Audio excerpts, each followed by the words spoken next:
등 긍정적인 효과가 나타난 것으로 알고 있습니다. 예, 다음으로는 선진 외국에서 어떻게 직업 체험이 이루어지고 있는지를 살펴보도록 하겠습니다. 총 6가지 정도의 사례를 살펴볼 텐데요. 처음으로 일본의 커리어 스타트 위크라는 제도에 대해서 살펴보도록 하겠습니다. 커리어 스타트 위크는 일본 정부 주도하에 만들어진 직업체험과 관련된 제도이고요. 문부과학성의 진로교육 실천 프로젝트의 하나로 시작이 되었습니다. 5일 이상의 직업체험을 실시해서 진로교육의 발전을 도모하기 위해서 만들어졌는데요. 커리어 어드바이저라는 진로교육과 관련된 전문 인력의 도움을 받고 또 지역별 협의회를 통해서 행사를 실시하고 있습니다. 그리고 직업체험을 보다 구체적이고 체계적으로 하기 위해서 직업체험 시스템도 구축해서 같이 운영을 하고 있는 상황입니다. 일본의 효고현의 경우에는 시도해보자 주간이라는 이름으로 운영을 하고 있는데요.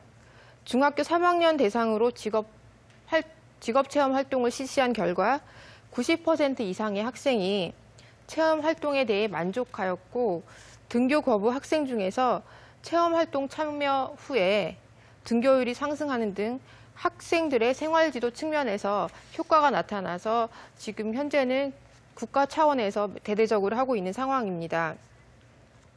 두 번째 사례로는 일본의 키자니아 사례입니다. 키자니아는 교육과 놀이를 결합해서 아이들이 자연스럽게 직업 세계를 이해할 수 있도록 만든 직업체험형 테마파크입니다. 1999년도에 멕시코 시티에서 처음으로 출발된 키자니아는 현재 한국이나 일본 동경 오사카, 그리고 두바이, 스페인, 인도네시아 등에서 운영이 되고 있습니다.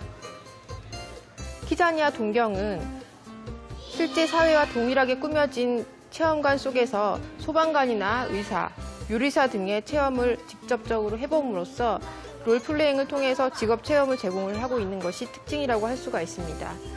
그리고 한 체험관에서 80개 이상의 체험을 할 수 있는 것도 특징이라고 보입니다. 또한 그 체험관 안에서 사용할 수 있는 가상의 화폐가 있는데요. 바로 키조라는 것입니다. 키조라는 화폐를 사용해서 일과 경제활동을 연계하고 있고 은행 운영을 통해서 경제교육과 연계하는 그런 특징을 가지고 있습니다. 그리고 직업체험관별로 아이들의 직업체험을 도와줄 슈퍼바이저를 배치를 하고 있습니다. 이 슈퍼바이저가 아이들에게 직업에 대한 소개를 하고 있고 또 체험 활동을 하면서 흥미 유발이나 동기 유발, 그리고 독립性고양 등이 가능하도록 도와주고 있는 역할을 슈퍼바이저가 하고 있습니다. 예, 세 번째 사례로는 미국의 잡쉐도잉 사례입니다. 이 잡쉐도잉이라는 것은 말 그대로 일 그림자라는 뜻인데 해당 직업인이 어떤 기업에서 일을 한다면 그 일을 하는 것을 한 학생이 쫓아다니면서 보면서 체험 활동을 하는 것을 말합니다. 짧게는 하루, 길게는 일주일에서 2주일 정도 하기도 하는데요. 잡쉐도잉 프로그램은 학생들이 자신이 선택한 영역에 직업 체험 프로그램에 참여해서 여러 가지 기업이나 회사 등의 현장을 방문하게 되고 현장 방문하는 동안 학생들은 기업의 모든 부서나 일에 접근을 하고 일의 현장에서 직접 체험을 통해서 나름대로의 직업관 형성을 도와주는 그런 프로그램이라고 할 수가 있습니다. 잡쉐도잉 프로그램이 운영되는 잡쉐도잉 날에는 학교나 일터의 연계의 노력을 일환으로서 시작이 되었고요. 1996년에 보스턴 민간산업위원회에 의해서 최초로 시작이 되었습니다.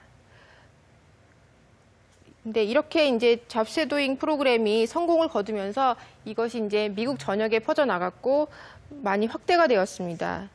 그래서 1997년도에는 미국 전역에서 잡쉐도잉 프로그램을 장려하기 위해서 국가 차원의 잡쉐도잉 연합이 구성이 되었습니다. 잡쉐도잉 프로그램을 경험한 학생들의 86%가 직업에 대한 생각이 변한 것으로 나타났고 실제 작업 환경에서 직접 직업을 체험함으로써 직업에 대해서 깊이 알게 되었다고 말하고 있습니다. 또 직업에 대해서 흥미가 변했으며 대학에 가고 싶은 생각이 생겼다고 하였습니다. 이 잡쉐도우 프로그램에 참여한 학생이나 교사들이 대체적으로 만족하고 있었고요. 우리나라에서도 일부 대학이나 학교에서 운영하고 있는 것으로 나타났습니다. 잡쉐도우 프로그램은 현재 학교에서 이루어지고 있는 창의적 체험활동을 통해서 적용이 가능합니다. 창의적 체험활동은 4가지 영역으로 구성이 되고 있는데요. 그 창의적 체험활동 영역 중에서 진로활동 영역에서 이 프로그램을 이제 활용할 수 있을 것이라고 생각이 됩니다. 다음은 미국의 일터로 자녀 데려가는 날 프로그램에 대해서 소개해드리고자 합니다. 미국의 일터로 자녀 데려가는 날은 매년 4월 4번째 목요일, 올해는 4월 28일이었는데요. 이날을 정해놓고 부모나 혹은 후원자, 친척들로 하여금 학생들을 직접 직업 현장에 데려가서 직접 그 직업 세계에 대한 탐색을 할 수 있도록 하는 대규모 캠페인 사업입니다. 1994년도에 시작을 해서 현재까지